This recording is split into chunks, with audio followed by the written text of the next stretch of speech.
안녕하세요. 상속마스터 정변입니다. 회사가 자금이 부족할 때 보통 어떤 걸 하죠? 주식을 찍어내죠.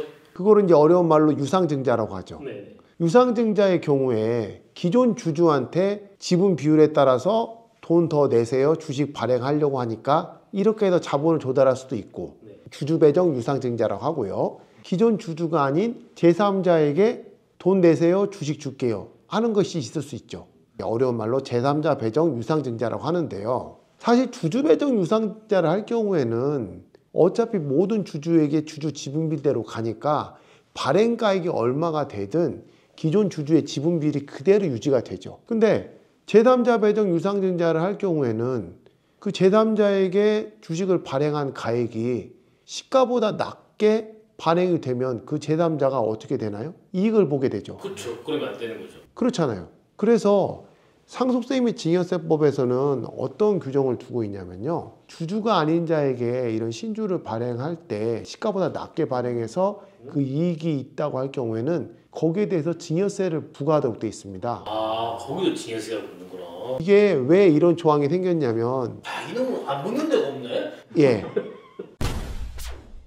이렇게 생각하시면 돼요. 예를 들면 우리 PD님 아버님께서 회사를 경영하고 계세요. 그런데 이걸 물려주고 싶어.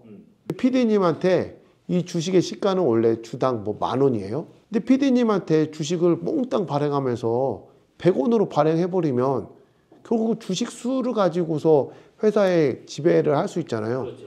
그러면은 싼 값에 회사를 넘길 수가 있잖아요. 근데 그러니까 이런 경우에 시가보다 낮게 인수하면 그 차익 부분에 대해서는 증여세를 과대하는 게 이 과대형평에 맞다. 뭐 이런 걸로 이해하시면 될 것 같습니다. 그리고 여러분들 그거 혹시 아세요? 증여를 받았어도 증여세를 신고하는 기한 이내에 다시 반환하면 증여세를 안 내도 된다는 거 알고 계세요? 증여세 신고 기한이 언제까지죠? 6개월. 아니죠. 상속세가 그렇고 증여세는 3개월입니다. 그러니까 증여일이 속한 달의 말일로부터 3개월 이내에 증여세를 신고하도록 돼 있는데, 그러니까 예를 들면은 제가 뭐 10억을 증여를 받았어요. 그런데 그로부터 2개월 이내에 그냥 다시 이거를 반환을 하면은 증여세가 안 문다는 거죠. 이 두 가지가 결합된 사안에 관한 판례를 소개시켜 드리겠습니다. 상속 포기 유류분 복잡한 용어 정변 영상 하나면 다 해결되지 뭐 누구나 쉽게 배우는 법률 꿀팁 상속 걱정 끝. 갑 주식회사에 이제 주주가 A하고 B가 있는데 A, B는 부부관계입니다. 실질적으로는 A가 이제 1인 주주인 셈이죠. 그런데 이 회사에 C를 대표이사로 새로 선임을 하면서 C와 그리고 D라는 사람에게 신주를 발행해요. 아까 설명드린 제3자 배정 유상증자로. 근데 이때 시가보다 낮은 가액으로 이거를 신주를 발행한 거예요. C하고 D가 주식을 인수하니까 주주가 됐죠. 네. 근데 그 이후에 이 A하고 C 간의 경영권 분쟁이 발생한 거예요. 싸우는 거죠. 그러니까 싸우다가 합의가 된 거예요. A가 C한테 야, 너 그 내가 돈 줄 테니까 주식 반환하고 이걸로 분쟁 끝내자. 그렇게 해가지고 A가 C한테 돈을 2억 원을 주고 주식을 다시 이제 반환을 받은 거예요. 근데 세무서에서 이걸 가지고 C한테 증여세를 과세한 거죠. 어떤 이유냐? 야, 너 시가보다 낮은 가액으로 그 주식 인수했으니까 그로 인한 증여세 내. 그렇게 C에게 증여세를 부과한 거죠. 그러니까 C가 여기에 대해서 나 이거 주식 다시 반환했고 우리 주식 증여가액 내가 낸 돈을 다시 돌려받았는데 내가 증여받은 게 뭐가 있어? 이러면서 여기에 대해서 불복을 한 거죠. 법원에서는 어떻게 판단했을까요? 세무서의 손을 들어줬을까요? 아니면 C의 손을 들어줬을까요? 여기에서 C가 주장한 게 내가 설사 낮은 가격으로 주식을 인수했더라 하더라도 그거를 1인 주주인 A에게 사실상 반환을 한 건데 그러면 나는 받았던 거 다시 토해낸 거라서 이익이 없지 않냐 그 주장한 거예요. 근데 법적인 쟁점이 이제 두 가지로 생각해 볼 수가 있습니다. 첫 번째는 과연 이것이 A로부터 증여를 받은 것이냐. 무슨 말씀이냐면 증여란 거는 증여자가 있고 수증자가 있죠. 근데 원심에서는 어떻게 판단했냐면 이거는 일반적인 증여와는 달리 시가보다 낮은 가격으로 제3자에게 신주를 발행하는 것 자체에 대해서 증여세를 과세하는 것이지 A로부터 네가 증여받은 게 아니다. 이렇게 본 거예요. 뭐 일리가 있죠, 나름? 그러니까 그 다음 판단을 아예 하지도 않은 거죠. 왜냐하면 A로부터 증여를 받은 게 전제가 되어야 다시 A한테 반환을 하는 것이 이게 증여세 납세 의무가 있냐 없냐 이게 따지는 문제인데, A로부터 증여를 받은 게 아니고 이건 상속세임이 증여세 규정에 따라서 증여세를 과세되는 것 뿐인 거지 네가 A로부터 받은 건 아니지 않니? 이렇게 판단하니까 그 다음 판단은 아예 있을 수가 없겠죠.